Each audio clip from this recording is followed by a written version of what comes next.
Before Pitch Black became a cult classic, the story was not what you know today.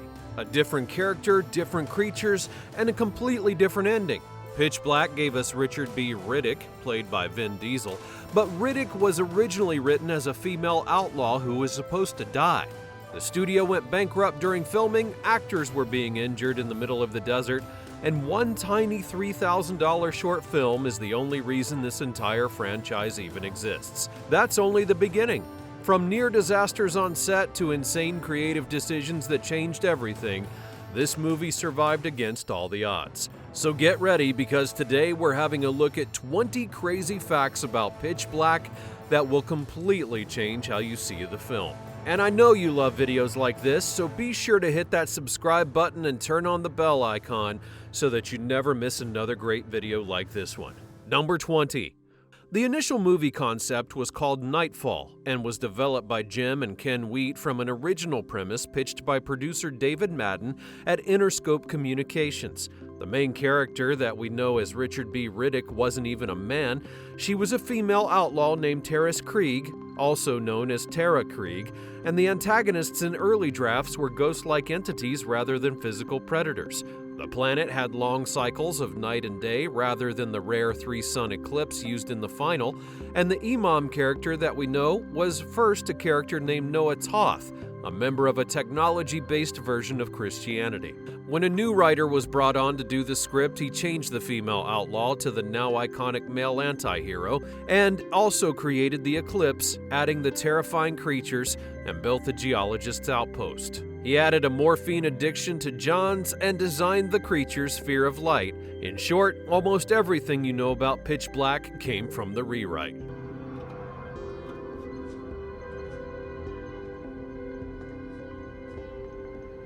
Number 19. In the rewritten version of the script, Riddick was meant to die at the end of the film. Carolyn Fry, the pilot, was supposed to be the only one left alive, but when test audiences watched it, they couldn't stop talking about Riddick. He was meant to be the villain, but people fell in love with him, and because of this, the studio realized they had to keep him alive.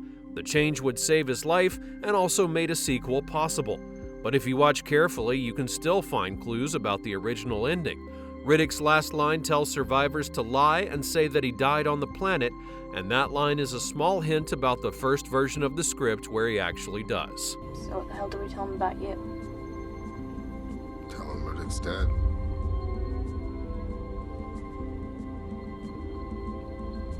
He died somewhere on that planet. Number 18. Polygram Filmed Entertainment, the studio that first funded the movie, was being absorbed into Universal Pictures following its 1998 sale to Seagram while the crew was still filming in the Australian outback. The team had to deal with weather delays during a rare wet season in Coober Pedy, all while not knowing if they'd get the money needed to finish the film. The writers later talked about how stressful it was since they weren't even sure if there would be a distributor to release the movie, and at one point worried that the film might go straight to video, which they called a fate worse than death. Pitch Black ended up as the final film credit ever issued under the Polygram name and was eventually released in the United States by USA Films, a joint venture Universal created from the remains of Polygram's distribution operations. The rescue meant that the film actually reached theaters and went on to launch the Riddick series, and what began as a small project became something big. There were sequels, animated movies, video games, and even books. Center of gravity too far. Aft. Recommend purging ballast now. Recommend. Number 17. At the time, Steven Seagal was a well-known action star, and the studio made it clear they had promised him the role of Riddick. But the director had a strong reaction and completely refused. The decision would cause a big argument with the studio, but he wouldn't back down and was said to have fought hammer and tongs against the casting, threatening to leave the project rather than directing Seagal as Riddick. Instead, there was a push for Vin Diesel. At the time, Diesel was not a big name, but producer Ted Field was shown a short film of Diesel's named Multifacial. It would prove that Diesel had a natural presence, and the director believed that he could bring real danger to the role instead of just pretend action. If Seagal had been cast, the movie would have wound up completely different.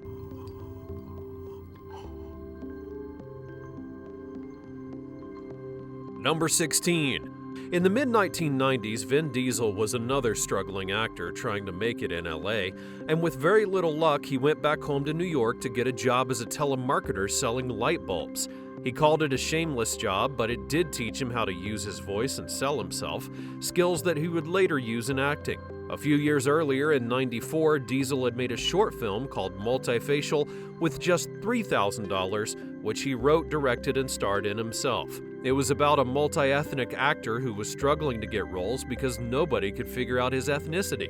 The film got chosen for the '95 Cannes Film Festival, and Steven Spielberg eventually saw both his short film and Diesel's 1997 feature debut in Strays. Spielberg liked the work so much that he personally had a role written specifically for Diesel in Saving Private Ryan. There was no audition, he just showed up and did it. That's what got Diesel into bigger projects like The Iron Giant, and all of that led to Pitch Black and the entire Riddick franchise. Mike, can you speak Italian at all?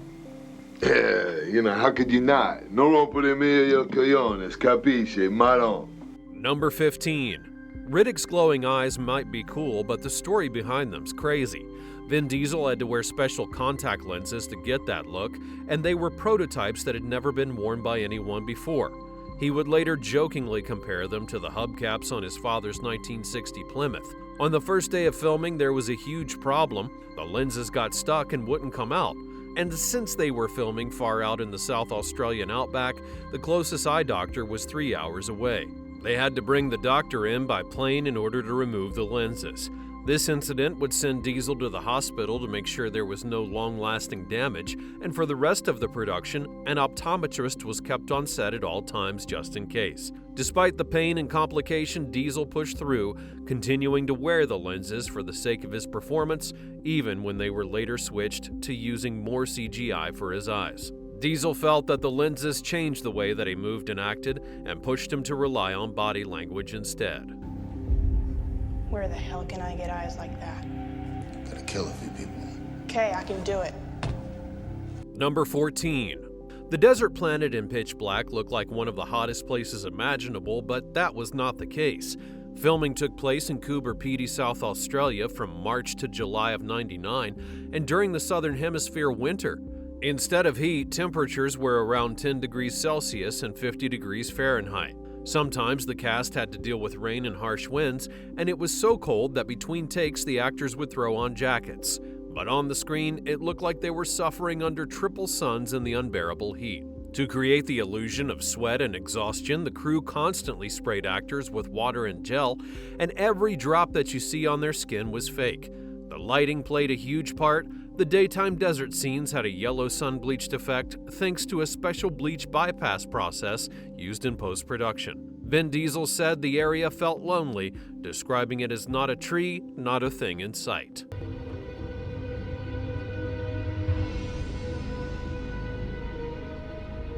Number 13. Cinematographer David Egby had a long history with Australian outback filming. He shot the original Mad Max in 1979 around the Melbourne and Geelong and Victoria areas. He knew how to work with how the sunlight hit, how the colors changed, and how to make a remote location look unique. For Pitch Black, he wanted the area to feel like an alien world and worked with the director to create a bold look. They used a technique called bleach bypass, but they did it in reverse. So instead of making things look dark, it made everything look super bright.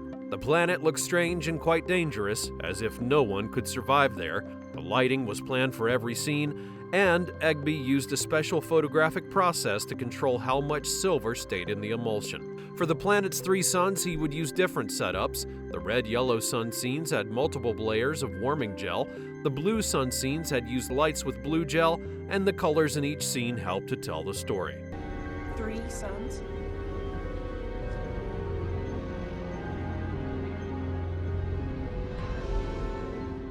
Number 12. The creatures in the film, which fans usually call the bioraptors, have no eyeballs at all, but instead of seeing, they use sound to find their way. The heads are hard and bony with no traditional eyes to guide them. They see by using ultrasonic sensors, which help them to build a sound map of everything around them. It's like they listen to the world instead of looking at it. At first, they had a ball-like device on their heads to send sound waves, but it looked too much like eyeballs and confused everyone, so then it was changed to armored membranes to show that the creatures were blind. They're still very dangerous because their hearing is super sharp, but they do have a big weakness. Their ultrasonic senses don't work directly in front of them, which leaves them with a blind spot.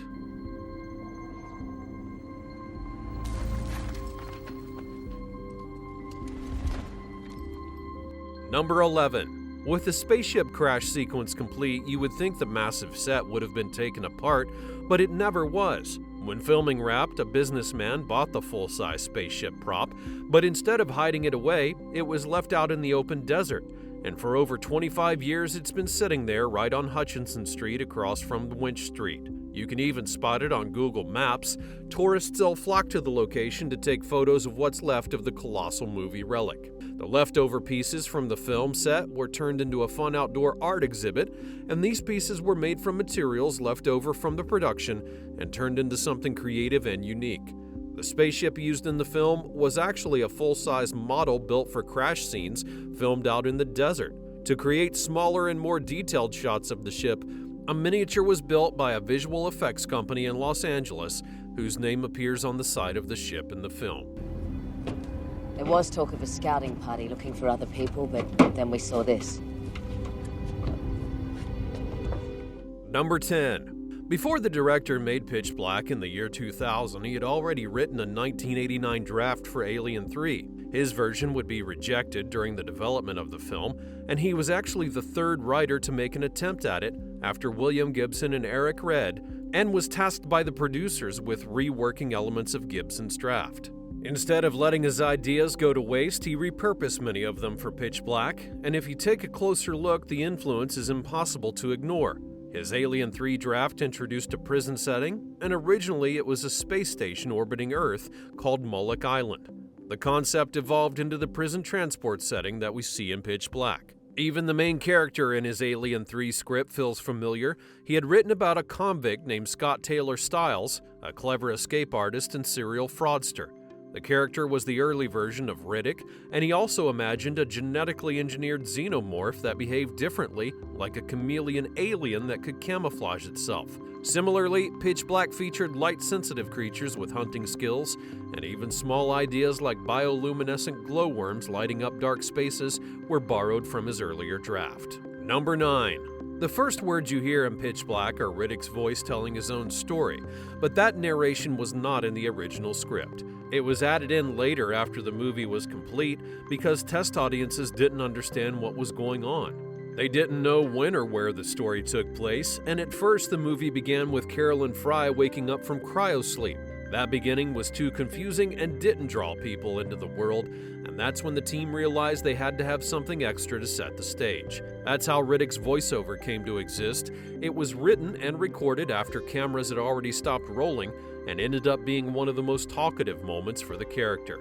Surprisingly, Riddick does not say a word to another character until nearly 30 minutes into the film, and after that he hardly talks at all. His actions, the way that he pauses, and the reflective lenses that cover his eyes make his performance stand out. No wonder I'm still awake. Transporting me with civilians sounded like 40 plus. Number 8. The way Cole Hauser's character Johns uses drugs in the movie is shocking. Instead of injecting morphine into his arm like most people, he does it directly into his tear duct. It's done to hide the addiction by avoiding any visible needle marks. What's even more crazy is where this disturbing idea came from. Hauser revealed in the DVD commentary that a real doctor once told him about the most disgusting place they'd seen someone inject drugs. This detail is based on reality, and the shotgun shells that Johns carries even have double-loaded doses of morphine so that he's always prepared. It plays a big role in the movie, as Fry uses it to expose him.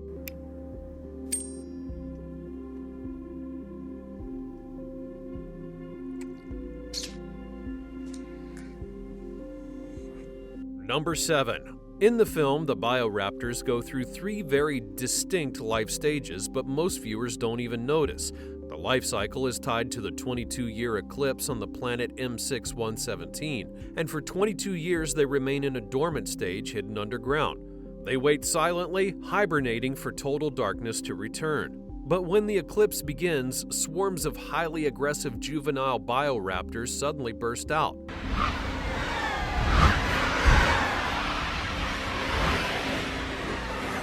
These infant creatures are terrifying and attack anything in sight, and during the eclipse, the juveniles rapidly transform into massive adults, often referred to as big boys by fans. And it all happens really fast. The adult bioraptors are strong, deadly, and more scary than the juveniles, and most of the transformation takes place off-screen or in chaotic dark scenes so that it's easy to miss. To make it harder to spot, the species is cannibalistic, and the adults actually eat the juveniles, leaving little evidence of their earlier stages. Do not look up! They're killing each other! Number 6. The escape scene where Riddick breaks free is unforgettable. Vin Diesel gave it his all for the stunt, and the moment where he appears to dislocate his shoulder is a mixture of practical demonstration by Diesel and small visual effects. Diesel showed the crew how it could look using a chain. He couldn't fully replicate it with real cuffs, but his effort made the scene feel real. The bone-popping sounds in the movie add impact, but Diesel's work behind the scenes was intense, and his dedication to the character pushed him to the edge. In another scene, he threw out his shoulder while pulling down a tarp in a windstorm. The rope had been tied to the tarp to keep it steady in strong wind, but nobody removed it before filming, and when he felt the rope pulling back, he didn't stop. He pulled down the tarp anyway and ended up injuring himself. His hard work doesn't end there, though. While filming a scene inside a cryo locker, he had a panic attack from the claustrophobia, and the crew had to help him out.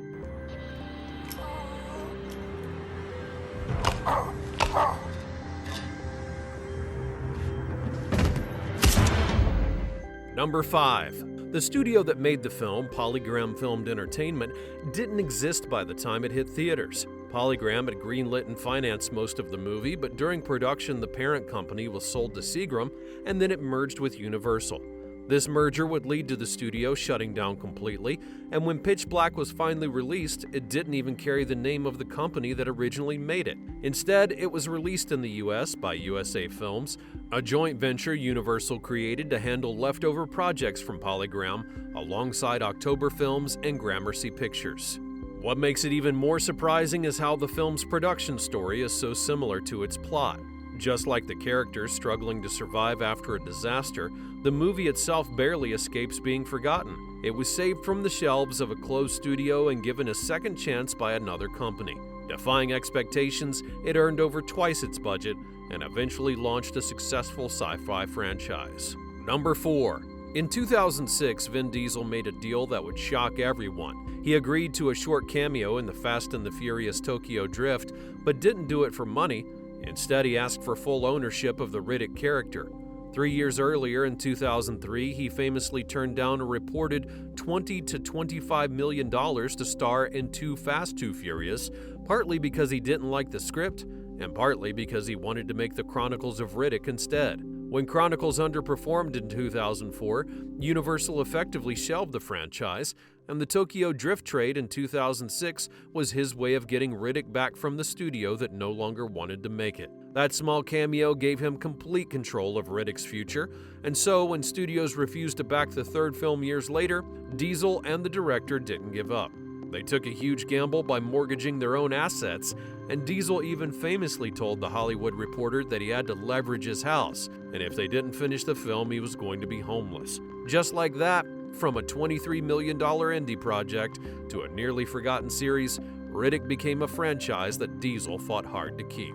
Number 3. For this movie, they made a system that showed which of the planet's 3 suns was in the sky using a technique called bleach bypass. This gave each scene its very own look. Blue light shows one sun is in charge, feeling cold and calm, and like when Fry takes control. Red and orange light mean another sun is there, and it makes things feel hot and risky. When more than one sun shines, the light turns white and very bright.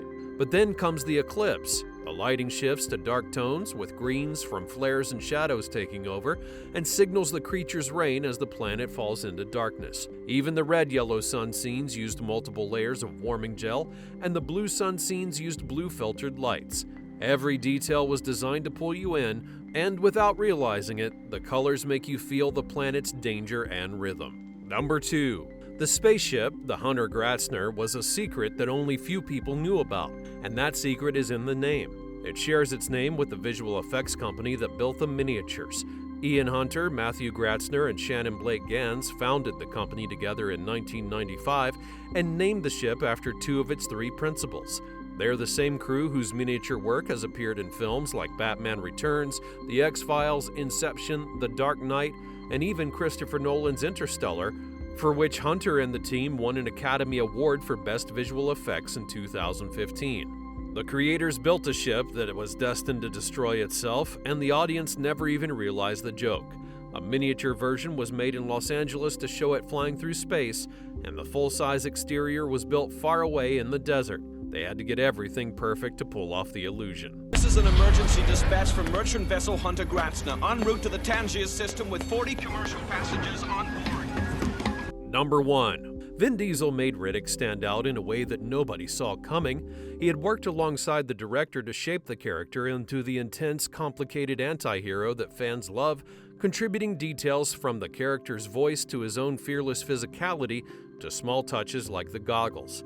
He performed key stunts himself, which included the demonstration of how Riddick's shoulder escape should look, and those glowing eyes everyone remembers were his commitment in action. He kept wearing the prototype lenses that he jokingly called hubcaps, even after they sent him to the hospital on day 1. Diesel later made a surprising move by trading a cameo in the Fast and the Furious Tokyo Drift for the rights to the Riddick character, and through his production company One Race Films, he ensured that Riddick would be his own for many years to come. Now be sure to smash that like button since you enjoyed this video, and don't forget to subscribe so that you always know when we upload another video like this one. If you've got any recommendations, be sure to leave them in the comments below.